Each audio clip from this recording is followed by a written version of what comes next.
Hey everybody, welcome back to the kayak. I'm Advanced Kayak Angler, not a back to the kayak. I got kayaking on the mind. I had to go to a wedding this weekend, so I didn't get to fish the Guntersville event. Which congrats Steve O on his first.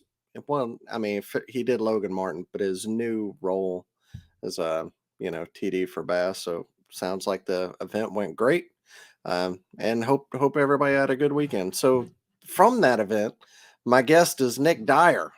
He just got a ninth place finish there, man. Congrats and welcome on the show. Thank you. Yeah, hell of a finish, man. Yeah, proud of you, bud. He was also one of the guys on the Coosa Kingfishers KFL team. And yeah, been slaying giants down in Georgia forever. So there you go. So tell everybody who you are if they don't know, man. River rat, junkie, kayak fisherman, man. I just like being out on the water. People that aren't very familiar with the shoal bass, I'm in the Phoenix City, Alabama, Columbus, Georgia area.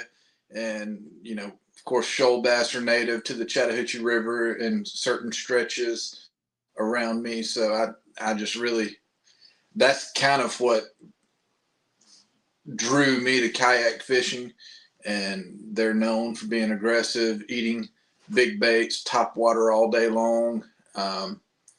Kind of got into that first, and then started getting into the kayak tournament scene. And we had a local club, Chattahoochee Kayak Anglers, and they're still doing their thing and doing great things. I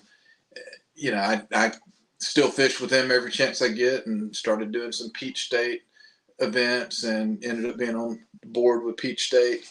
So fish every chance I get. That's it.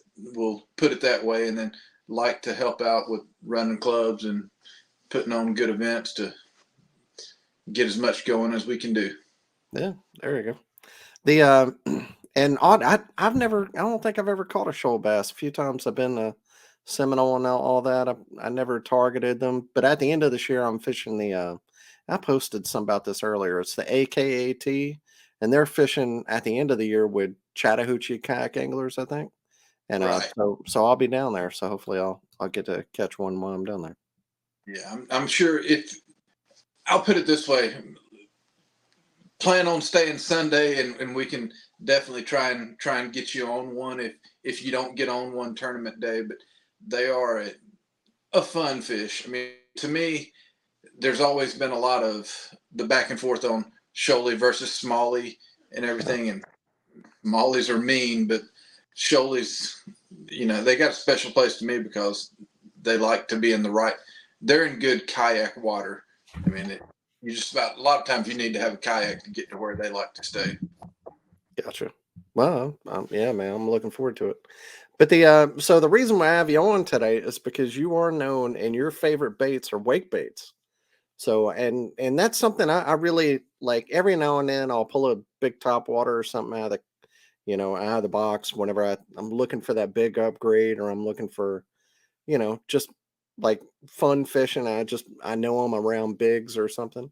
But I guess I'm not sure the right place to start on wake baits because I'm not that fluent in them. But like when is when are you saying I'm going wake bait today? Or like what's the ideal situation or setup for a wake bait besides all the time? Because I know you love to throw them. Well, the backstory or the side story is I'm also known for not being able to catch a limit. So, I mean, maybe you know, there's times where I maybe shouldn't be throwing a big wake bait. Um, so I mean, there's also times where it's on and it's lights out and there's plenty of big fish. So I kind of feel like that there's more summertime when it's hot. I mean, fish are cold-blooded animals. Their metabolism is going to be determined by the water temperature around them. It gets hot summertime. They got to put more fuel in to feed their bodies. So why wouldn't they look for a bigger bait? Something bigger to eat. And I've always thought of like post spawn, the big feet up. Of course, warmer water temperatures tend to, cold water, it's hard to get a top water bite no matter what you're doing. Yeah. One of the other things one of the reasons I like top water so much is I'm more of a visual feedback person. I don't like sitting there dragging a worm across the bottom. I can't see it. It bores me to death. But if I can sit there and watch a wake bait and hear a wake bait, all of the feedback I get, I can see the wake bait coming towards me, working around cover. I can hear if it's the right wake bait, you can hear that knock, knock, knock, click, click. I mean, sound is huge in wake bait. So, I mean, I'm getting all of this other sensory feedback from fishing it that I enjoy. Plus, you've always got the potential of a huge fish just coming up, crushing it at any time. So that's a lot of what draws me to it. And then, of course, I've had some success with it and built some confidence up with it. So, I mean, I'll throw it. It's crazy, man. People, I'm the guy that usually gets comments, what are you going to catch with that? And, some days the answer's good. Some days, I just come to check in, or I tell them not a damn thing, but I'm going to have a good story when I get back to the ramp. So How do you throw it all day? Like the other day, I was throwing a big plopper, like the biggest one I had, and dude, how do you throw one all day without killing your shoulders? I was sore for 3 days. I mean, it's You a just little have bit, to be a man, right? Like, a little bit of it's conditioning yourself to it, but a lot of it's just having the right rod or the right equipment. I mean, I feel like part of the thing with being in a bass boat, you can stand, you can be a little bit more relaxed, get your arms in a better position. You're not always wearing a life jacket. Some days in a kayak, I feel like with your PFD, you're all jacked up, get your shoulders in a bad position.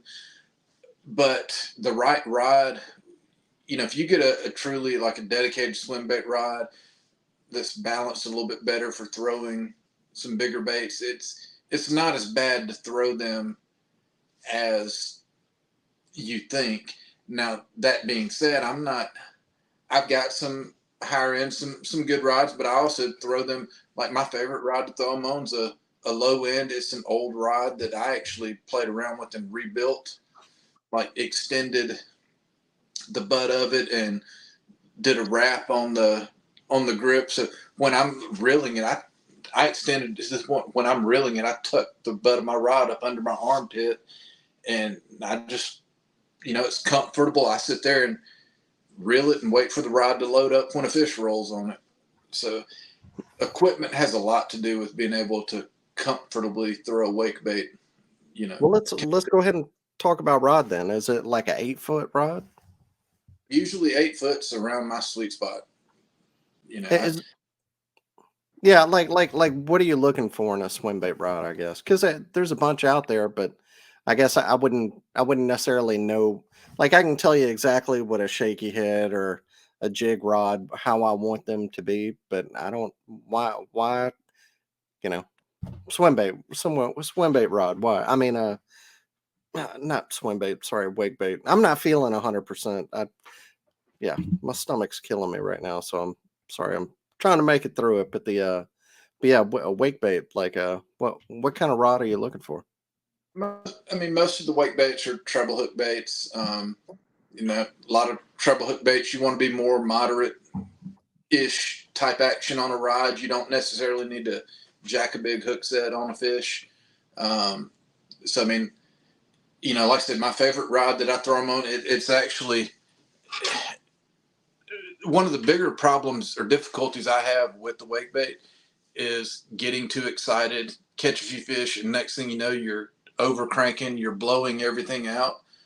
I mean, budget wise, this is an old Corrado, probably a 10, 15-year-old reel, but they last forever. You can find them used. It's an old Corrado that's like 5-to-1, 5-6-to-1. To me, that's the perfect speed for a wake bait because you can turn the handle, but you're not going to blow a bait out. This rod was one of the old Shimano. Where's the label on it? It was the Brush Buster. It was like one of those telescopic rods. I found it on a combo at a pawn shop, but it works great for a wake bait. The way I extended the butt. Now, knocked it over. But my swim bait dedicated rods are, I've got some G Loomis swim bait dedicated rods, and they work great. They're a little bit better balanced for casting some of the bigger, heavier baits, but it's still that moderate action. Something I can comfortably cast, getting a reel that's the right gear speed. And I'm big on a combination of what type of line I'm throwing versus the amount of stretch. Like top water, you pretty much mono or braid. No need for fluoro with top water, but I like braid with just depends on. I don't like feeling like I've got a stretch rubber band to set a hook. Yeah. But it's a little bit of it's what you get used to. I mean, the more what you're used to with fighting the fish, if you fish a lot of mono, you're probably going to jack a hook set. I fish braid. I really don't do a huge hook set, but I don't have any stretch in the line that I'm used to fishing either.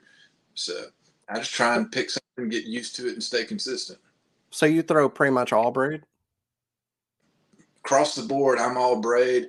And, I say I'm all braid. I've got one swim bait rod that has fluoro, and I think a crankbait rod that has fluoro, but I'll throw all braid. Some of my spinning stuff usually I'm 6 foot leader, which varies depending on what I'm doing.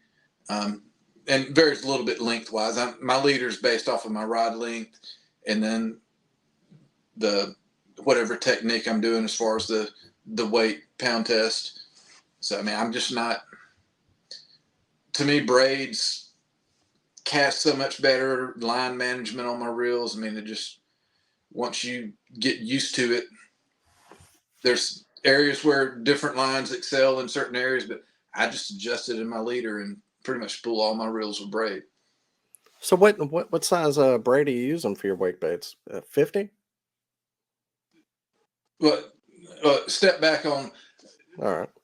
big game, Berkeley big game mono on most of my swim baits, like glides and stuff that sinks, because if it's something that sinks, the one problem about braid is if you ever have a backlash or you have something, braid will break off. It'll 50, 60-pound braid. You can, if you get a backlash or something like that happens, you can cast off a bait. Mono will stretch and decelerate the bait.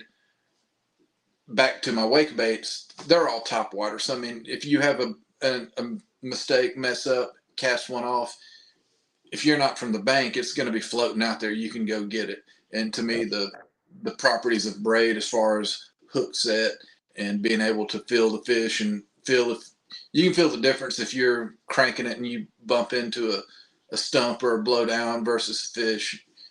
I like having braid for that, but normally like my wake bait rods are like 50-pound braid, and then I'll, depending on water clarity, I mean, a lot of times I'll do a 15, 20-pound mono leader. Sometimes I won't. Sometimes I'll just do straight braid.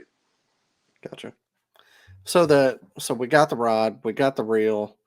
Is 5-speed, like, do you ever have a problem trying to catch up to them?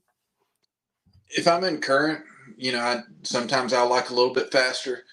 I've got a few, the lower speed, older Calcutta reels.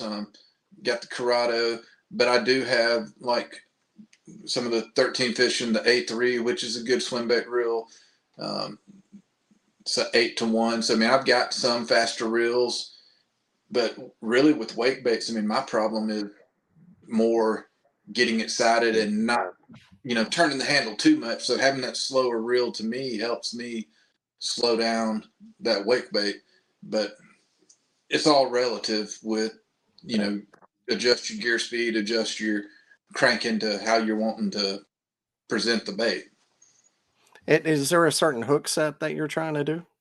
I mean, ideally, I know, being in a creek or river or something, it can be tough to get a good hook set, but I mean, I is it like sweeping or, like a jig hook set or generally I wait for the rod to load up and just kind of crank into them and kind of sweep it. But and to me that's the funny thing about the wake bait bite. Like with some of the rats, it's like some fish come up and just try and kill it like headshot, like they don't want it to get away. They come up and kill it, yeah. and then you'll get some fish that just want to slurp it down, and like your rod will load up. You know, all of that visual feedback. That's a lot of the reasons that I like. I fish clear water, a clear water stretch of the river pretty frequently as well. So, you're sitting there waking a rat or something across the top of the water and you see a shadow follow it for 10 yards and then all of a sudden just, slurp it down. That just, to me, that adds an extra level of excitement to, you're not just out there dragging a worm or something, and nothing Oh, against yeah. dragging a worm. I might need to do it a little bit more. Um, definitely have respect for people that can do that and do that. And I wish I could do it more because I would probably feel more limits. But there's definitely a specific excitement to throwing bigger baits and top water. Is there like what do you is there a certain kind of animal that you're trying to mimic? Or is it just depend on wherever you're at is what your, whatever forager is, or is it just it doesn't matter because it's a big top water? A lot of times it's the big top water. Like my stretch of river, I see a lot of. We've got a lot of the muskrats, nutria type stuff. Um, at Guntersville this week, like I said, I have a issue with part of throwing big baits is you've kind of got to admit to yourself that you might not get a lot of bites. You've got to be okay with that, knowing that you've got to get enough of the right bites to fill out a limit. Yeah. And I've had several tournaments where I've either had a good day one or had a few good fish but didn't fill the limit on day two, or show up to a 1 day tournament with 4 fish and still can almost be in competition. But I'm like, I'm not even bringing my rat rod. I'm just, Guntersville. I'm like, I'm just going to go there and try and be more consistent. I'm trying to make myself be more disciplined with the tournament fishing because I get tired of going, being stubborn, trying to force feed a fish what I want them to eat.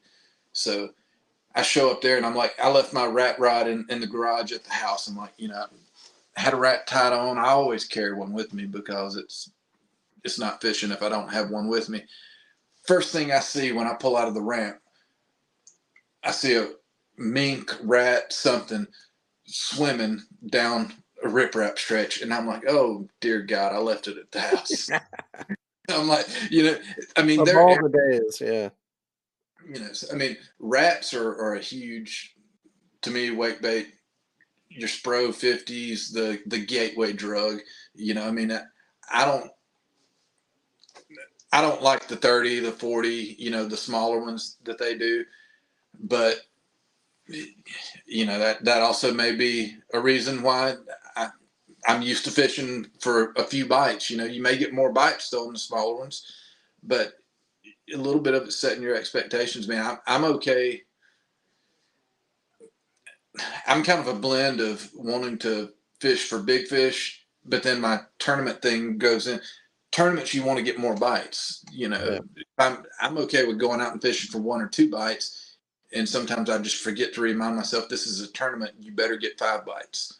So, So but what are you looking for in one of those baits? Is there, like you were saying, is it the knock? Is it because there's so many, some have more joints than others, different weights. I mean, what's like kind of on more of a basic level? Because I don't want you, give away your juice, but like what should people be looking for if they're just getting into it? I guess. I mean, I'm sure it's different in different areas, like Yeah. different variables. Like I'll fish like I fish Eufaula frequently. I'll throw a rat around grass lines. Side note for that: be careful throwing a rat around gators. Gators like wake baits. You don't realize how fast a little 4 or 5 foot gator can swim until you try and wake a rat in front of him. But like I said, grass lines, I'll throw. Like, how many wake baits have you lost to gators on Eufaula? That place is covered up with them, man. never lost one to a gator. Now I've lost a few frogs and such as that. My wake bait, I try and stay on point with that because I don't want to, some of, like I said, the Spro is legitimately one of my favorite baits. Probably have had more success on it than any. Part of the reason is I probably throw it more in the junk because I'm not afraid to bounce it off of a blowdown. The bills on them are built a little bit more durable and they can take a beating, but if you do break one, where's it at? This was like not sure if you can see it. This was my first Spro rat that I finally retired. The bill's supposed to be a square. Wow. Broke it, so I filed it down and got it to where it would still, it killed the action on it. Still squeaked a few more fish out of it. Then I noticed the seam in the top of the foam, like where they had molded it, started opening up.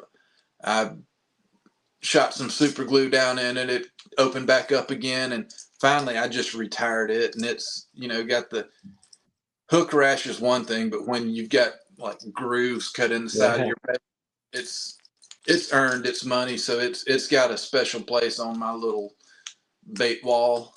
And of course, I've got several replacements. That one actually, there's brown, there's another black, and that's what the bill's supposed to look like. Wow. But that one, I started off, I think I rattle can painted it to touch it up at one point. And then I just would keep a black Sharpie for writing your identifiers down. So before I'd go fishing, I'd take all the places where the hook rash was and take a black Sharpie and color it in, because black's always, I just want a wake bait to throw a big silhouette. And, I would always just Sharpie them black and go out and fish all day. So is there like, certain colors or anything? Like just intro to wake baiting. Is there, like, if somebody had to buy one or two, where they're black and maybe brown or something like that, just something natural? I mean, I pretty much throw black. I mean, that's my confidence. I mean, yeah, there are more like your brown nutria and rats that you see in the river, but I don't think the fish are too terribly concerned over that. It's more the action, the sound. And if you're around springtime on my stretch of river, it's like you go out there and it's hard to concentrate on fishing because you feel like you're in the middle of a nature show. You got, brown water snakes swimming everywhere. You've got mink, muskrat, otters, all that stuff running around. Sorry, my daughter just, but you got all that stuff swimming around, running around, and you're trying to focus on fishing,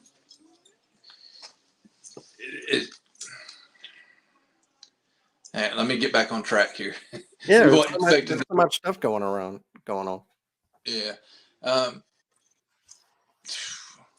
Where were we? Yeah, just nature going on whenever you're out there with mink and everything. I've never seen a mink.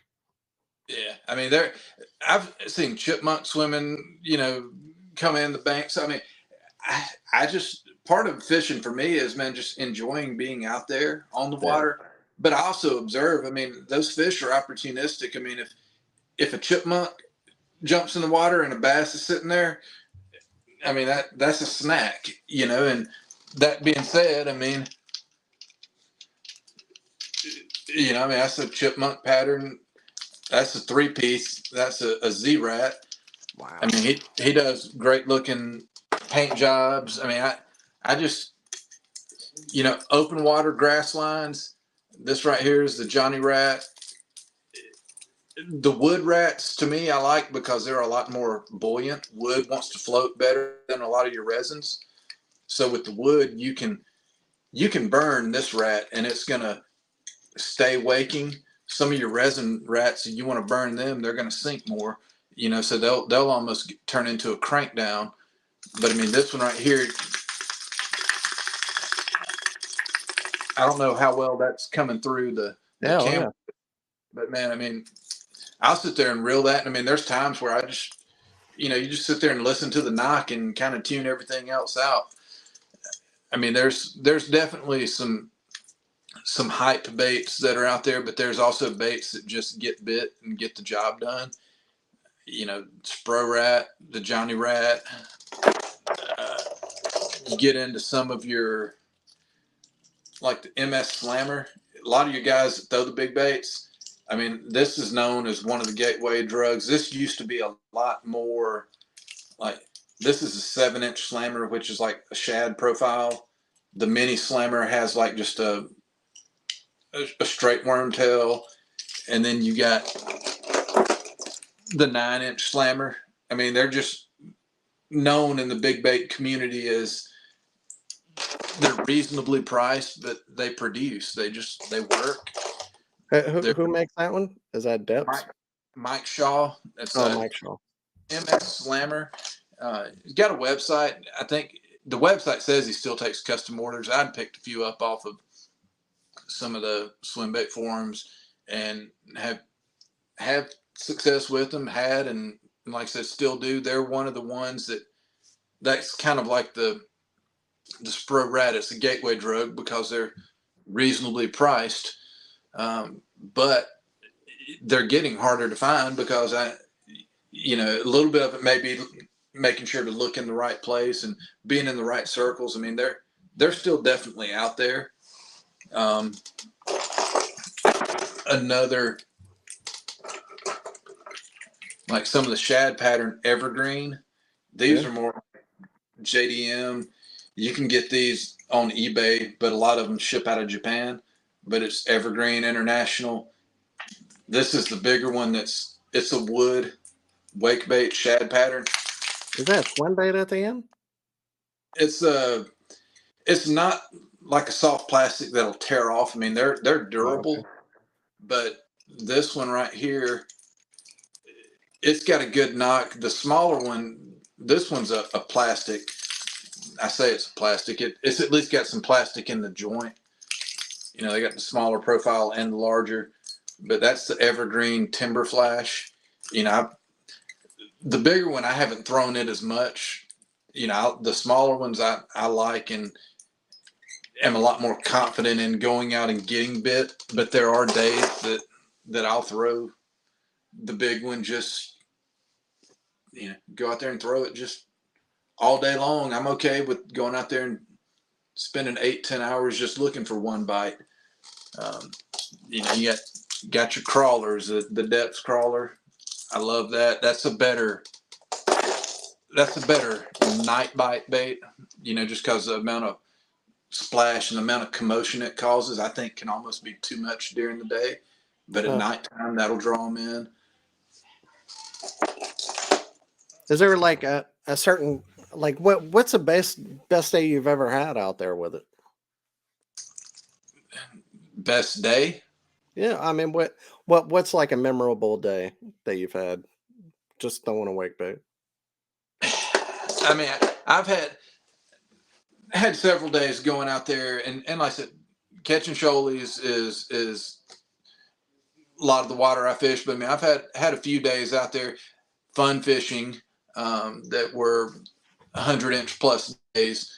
With shoalies, maybe one. I think there was one largemouth mixed in. I mean, it can get stupid.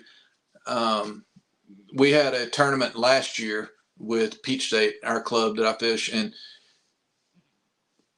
started off the day. I mean, planned on doing a long float, but I started off the day on a stretch, throwing a plopper, top water bite morning. And normally, I mean, you can feel a limit there and then get down to to where you want to get and start working on culling up some quality fish. I didn't feel a limit. I mean, I only got one bite on the top stretch where I normally feel like I'm going to get a limit. Yeah. So I just finally broke down, started throwing the rat, and had like about a 30-yard stretch of bank where I had like two 20s back to back cast, and then had another 20 that had me wrapped around the stump. By the time I went and got it unwrapped, it had got off. But I mean, the rat bite and wake bait bite is just, when it's on, it's on. I mean, there's times where it's not on, and there's people like me. I know my problem is I'm not quick enough or smart enough to realize that maybe it's not on. Sometimes I may be a little bit over comfortable or overconfident in it. So I'm, by no means am I recommending say, hey, go out there and throw a rat all day, because it's going to be great, because it's not. There's going to be a lot of days where it sucks and you go home with a sore shoulder and one good fish. But you know, I've had some special days out there doing it, and I'm still confident enough to where I've had days where nothing else worked, and it was lights out. So I mean, it's just what I enjoy doing. I mean, Yeah, part of yeah. it's top water, part of it's the big baits, and part of it's just being different. Why wake bait over like a plopper or something like that? Is it just maybe you can go slower? To me, the wake bait makes me slow down, because Mm, if you reel a wake bait too quick, you know, it'll blow out. Now, I mean, I will throw a plopper all day long, and I'll throw a spook. I like a spook around current. I like a plopper when I want to burn something, and you know, I like a wake bait when I want to fish something slow. I mean, they all have their place, and I'll throw the mess out of all of them. You know, and those, usually I've got all three of those tied on. You know, I mean, what I'm trying to get better about doing is making myself tie on, you know, a wacky rig, which is, that's what I need to be interviewing you on. So making myself tie on a wacky rig, a Texas rig, a jig, you know, those things where when you got to bounce something off the bottom, because those fish just aren't in 2 foot of water looking for something to come waking by their head to crush. yeah. Well, there's probably like a good middle, like somewhere, where you got the wacky rig on one side of the kayak and the wake bait on the other. There's probably, the right thing, the right guys out there, like somewhere in the middle. Because I definitely go too finesse to where, you know, I catch a bunch of fish, and every now and then a grinder I'll win. But most of the time,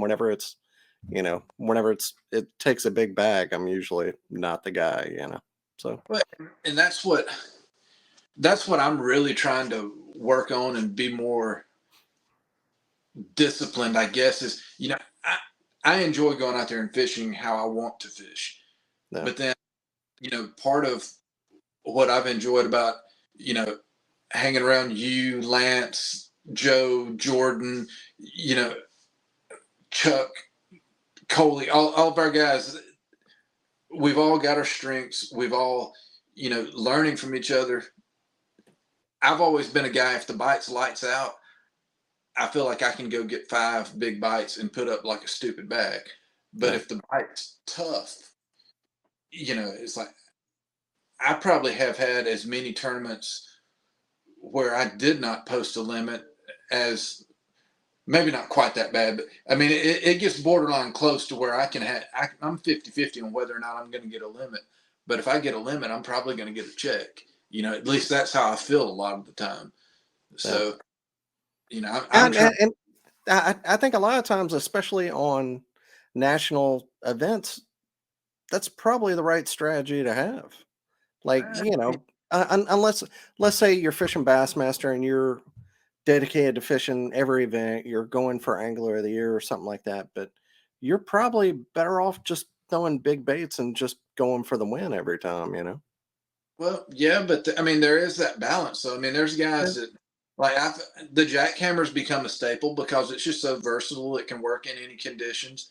I've got to get better about slowing the jackhammer down. I mean, I just want to burn it and rip it through grass. But I mean, there's guys that are, when it's a tough bite, they're just creeping a jackhammer and smashing them, you know, and I'm sitting there burning it like, well, why aren't they eating it? And it's because it's a tough bite. I need to fish it better. You know, I'm trying to make myself be more of a percentage guy, but at the same time, I don't want to lose one of what I feel like is my strengths, which is being willing to kind of get outside of the box and fish a bigger bait or go. There are certain things that are just going to get bigger bites. Yeah. Like there were guys up there at Guntersville, you know, talking about having like 30, 40 fish, you know, oh, it's best weekend of fishing. You know, I got tired of unhooking 30, 40 fish, and I'm over here, you know, on day two, you know, I'm late in the day with 4 fish. One of them's a 12 and a half, the other's a 13. And, you know, I took me a 45-minute recreational pedal just to go reset my mind because I was getting blown out in my head. I was Yeah. frustrated, and take me a little lap around and come back. My fifth fish is a 21 that eats. So, you know, that kind of changed my mood and changed my week. Just getting that one bite, which probably did happen because I slowed down and threw something plastic, which I absolutely hate doing, and I'm borderline embarrassed to admit because I'm not a soft plastic guy. I feel like I need to go to a meeting or something and confess my sins, throwing soft plastics, waiting on them to sink. Uh, But I think I got more. I carry more soft plastics than anybody in their kayak. That's probably me. But how many wake baits do you carry with you? I'm just curious. I, it depends on the day. Though I mean, the wake baits I'll usually, you know, kind of pick out a handful and know what I think will work on a certain stretch of water. But I mean, I've got some of the Plano, like not Plano, the double deep, just open boxes, and I'll Yeah. throw. You know, I like my like I've got a lot of swim baits, and some of them get pricey, but I buy mine to fish. I mean, they're all beat up. If they don't have hook rash on them yet, it's coming. Um, I throw them all in a box together and try and keep the tails from getting too deformed. I mean, you got some of the baits you got to be more careful with and take care of, but I just pretty much always got 8 to 10 big topwater baits with me that I'll take on the water, and one of them's always going to, at least one, if not two, is always going to be tied on. I usually have several swim bait rigs with me. No. Which most people that have seen me fishing, I always get that question of how many rods do you need? I carry like 12 to 14 rods with me in the kayak. I mean, I just, In and you hit out that, back. oh yeah, Yeah. you hit that age to where it's like, would I rather carry an extra rod or would I rather see how many attempts it's going to take to thread my line through the line tie Dude, to retie? I'm right there. I'm like right on the edge of needing glasses. I, It's getting so close. I haven't admitted it. Well, I guess this is a public forum, so damn it, I just admitted it. Thanks, Dan. Sorry. It's one of those things that I've been telling myself, but now I guess I just told everybody. Um, Used to, if I had blurred vision or double vision, it was because the Yingling was flowing quite well. Now it's because I'm old. So Yeah. it happens, but maybe It I'm getting does. wiser too. Yeah. Yeah. Hopefully. All right. Well, man, I appreciate you being on. Appreciate you talking about wake baits. I've got 3 in the mail coming. I'm sure I'll probably start buying more. I'm trying to get into it myself. But tell anybody that makes fishing easier for you, anybody you want to shout out. Be honest with you, man. I kind of do my own thing, fish my tournaments. I mean, our first of all, when you come down to this area, like I said, make sure when you come for the event, if you can keep Sunday for a personal day, Yeah. plan to stay over. We'll get out and fish together. Um, my local club that I'm on the board with and fish a lot with, Peach State.